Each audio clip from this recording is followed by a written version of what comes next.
Hello there from Hot Rods Woodshed. So I got my rear cargo panel for my 57 Chevy beauville station wagon finished.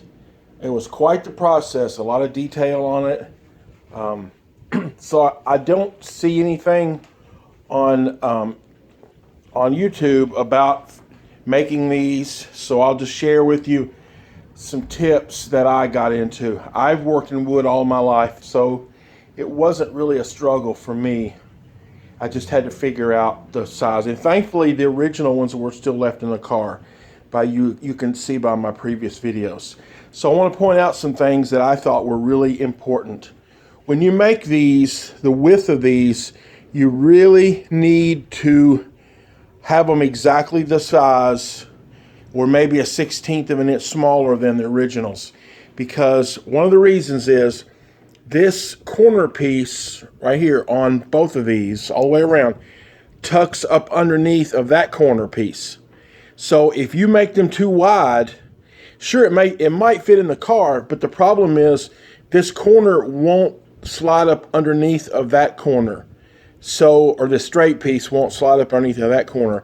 And that helps to hold that down. And right now mine is only underneath of there, no more than 1/8 of an inch. So it's important then to get the size of them right. I took all my hardware and just stripped all the paint off of it and just put a clear coat over, sanded it, and just put a clear coat over the natural metal. Mine's not in the best of shape, but it's not horrible either.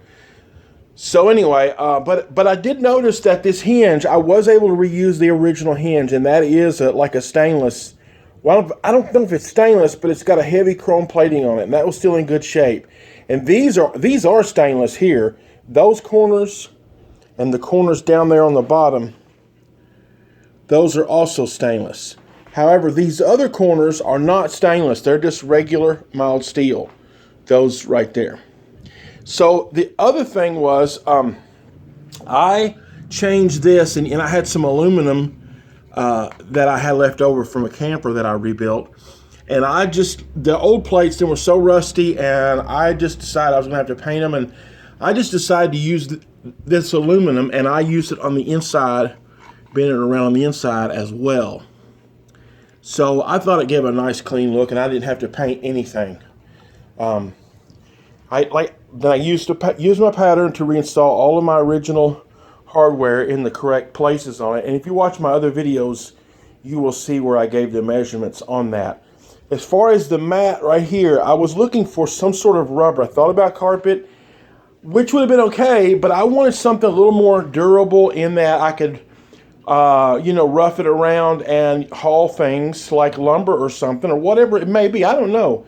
And it would take the abuse. So I don't know what you can find, but I found this at Home Depot, and it was just a floor mat. It was a 4-foot by 36-inch floor mat, and I cut it up and I bought 2 of them and was able to make this piece, that piece, and the back spare tire cover that I do not have in the video at this time. So the other thing is, since this hinge is made the way that it is, as you can see there, you're limited by how thick that this can be. Now, I'm pretty sure that the originals were 5/8 of an inch thick, and I used 5/8 yellow pine BC plywood.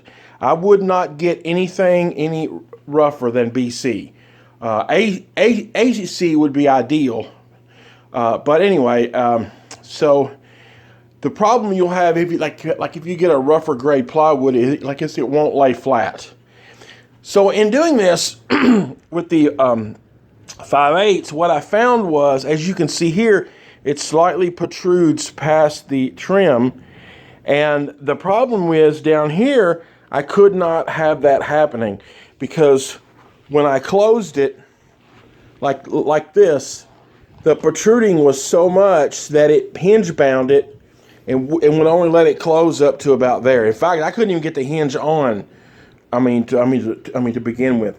So I had to go back and modify it slightly and put my table saw on just a little bit of an angle and try to cut this right here so it tapers from here out, and then I just kind of took a belt sander and sanded my taper out, and that was enough to get it to close without hinge binding. And there's my aluminum that I put on the back, and you can see there. And also I had to put some recessed screws in it here because it's just that close. Then my screw heads would hit. So and I bought all new T-nuts and all new stainless screws. The T-nuts then that came out of it, and what I used back is a number 8 screw, and it's a 32 thread. And I just took a Forstner bit, and I used my hinge in the other videos. I gave a measurement, which is okay, but in the end, I just laid my hinge up on top of it, and I just drilled out the holes, and then went back and used a Forstner bit in a drill press so I could have it on a guide and get them all in the same spot from the edge, because you need to have a guide so that they're all positioned the same from the edge. Otherwise, if they're they're not quite straight, it'll cause you problems getting the hinge mounted. So the other problem that I had was my back hinge here, and this is the hinge where the spare tire panel tucks up underneath of and goes at the very back of it. So the spare tire panel would lay right here, which I have made up, but it's not in this video yet. So the problem I had was that hinge was really rotten on mine, really bad. I mean, beyond use. And it lays so that this right here lays on the floor pan of the car. So I opted to just make my own. So I just bought a 4-foot continuous hinge, like Home Depot, and I flipped it over and laid it upside down. I didn't lay it the way it's supposed to go. I done some trimming on it, cutting it and notching it for the length, and then I got a piece of aluminum angle here, and I just simply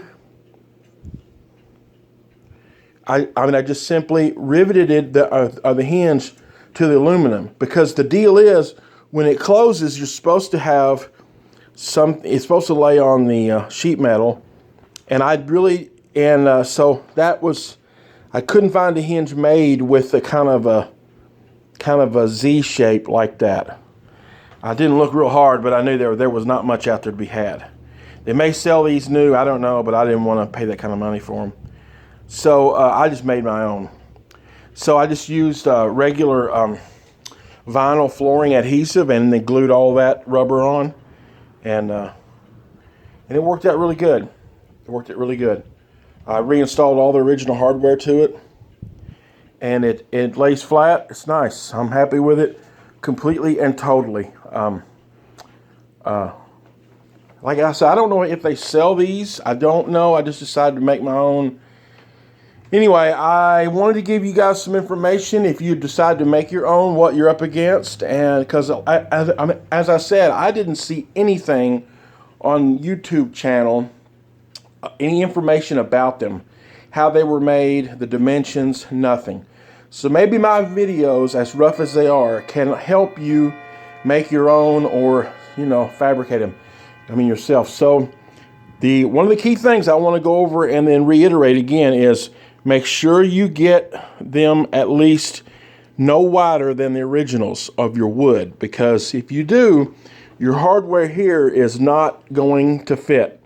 It will come up short. Your side pieces right here will come up short, and they won't tuck up underneath of those corners. And the same way with the length of them.